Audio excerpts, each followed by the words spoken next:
की चर्चा करने के लिए सभी लोग एकत्रित हुए हैं। इस मध्य प्रदेश जल निगम की जो संरचना बनाई गई थी तो 6 जून 2012 को बनाई गई थी। तब से निरंतर भारत सरकार हमारा इस पद पे काम कर रहा है, इस कार्य के लिए काम कर रहा है अनेक रूपों में। जैसे शुरुआती दौर की बात करें तो नलों का लगाना वो भी जल निगम के अंतर्गत। इसके बाद वहाँ पे ट्यूबवेल भी लगाए गए ताकि लोगों को पानी मिले। इसके बाद क्या हुआ, कुछ टंकियाँ भी इसी के बीच में रखी गई हैं और वहाँ पे बोर करके लोगों को पानी देने का काम किया गया।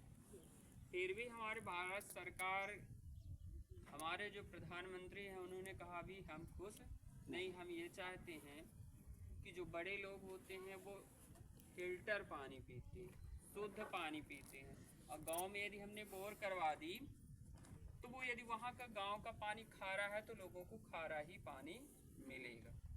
और गर्मी में वो पानी सूख भी जाएगा तो बोर भी बंद हो जाएगी। इसके बाद हमारी इस बाणसागर परियोजना 2 का क्रियान्वयन किया गया,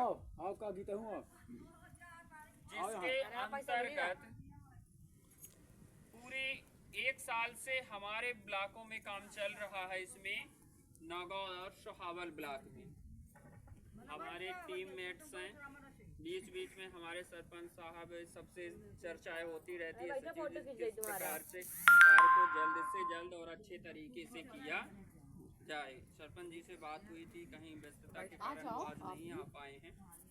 तो इसके अंतर्गत सबसे पहला जो पॉइंट हमारा था कि हमें आवश्यकता क्यों है। हमारे पास बोर है, नल है, अभी कुआं भी है। यदि बात की जाए, सबसे यहाँ बुजुर्ग हमारे चाचा जी हैं लगभग, है ना। यदि ये हम लोगों की उम्र में रहे होंगे तो उस टाइम पे कुआं से ज्यादा पानी तालाबों में था, है ना। बड़े बड़े बांध होते थे, वहां पानी रहता था। आज बांध तो रह ही नहीं गए, तालाबों में पानी बस लास्ट ही चलता है, मई जून जहां आया तो खत्म, है ना।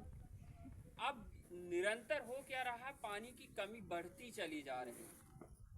इसको नजर रखते हुए भारत सरकार ने कहा कुछ ऐसा हमें प्रोजेक्ट करना पड़ेगा जिससे यदि बारिश भी 4-6 साल न हो तब भी लोगों को पानी दिया जा सके। तो पहले डैम जो बनाए गए थे उसका काम क्या था कि वहां से हम बिजली उत्पन्न करेंगे। कोयला है, एक दिन खत्म हो जाएगा। पानी है, निरंतर वर्षा होगी, बीच बीच में तो पानी रहेगा तो उससे हम बिजली उत्पन्न कर लेंगे। फिर भारत सरकार ने कहा कि हो सकता आने वाले समय में पानी भी कम हो जाए तो बिजली उत्पन्न नहीं, तो उन्होंने बिजली के लिए एक सोलर प्लांट लगा दिया। आज आप देखते हैं हमारे मध्य प्रदेश में एशिया का सबसे बड़ा प्लांट बना है, सोलर प्लांट, जहां से बिजली हम लोगों तक पहुंचती है।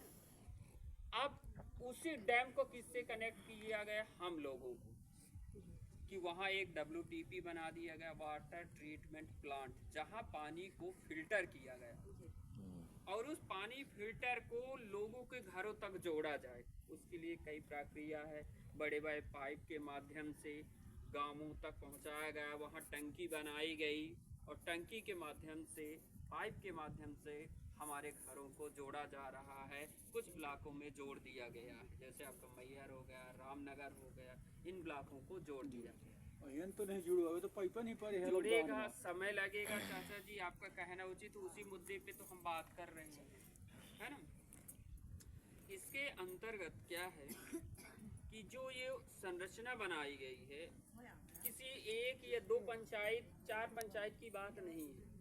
हमारे यदि नौगौद ब्लॉक की जाए, 90 से 95 पंचायतें हैं, उनमें से हम लोग कुछ पंचायतों में काम कर रहे हैं, कुछ पंचायतों में इसके पूर्व PHE के द्वारा टंकी का निर्माण करके पानी पहुंचाया गया है। तो अभी उन गांवों को छोड़ा गया है कि अभी जिन गांवों में एक भी सुविधा नहीं है, पहले हम उनको टारगेट करके वहां सुविधा प्रदान करें। जब हो जाएगा तो उन गाँवों को भी उससे हम जोड़ देंगे। अभी जो व्यवस्था है उससे चलने दीजिए, नहीं तो वो भी व्यवस्था जो है वो भी बिगड़ जाएगी, इसलिए ऐसा किया गया है।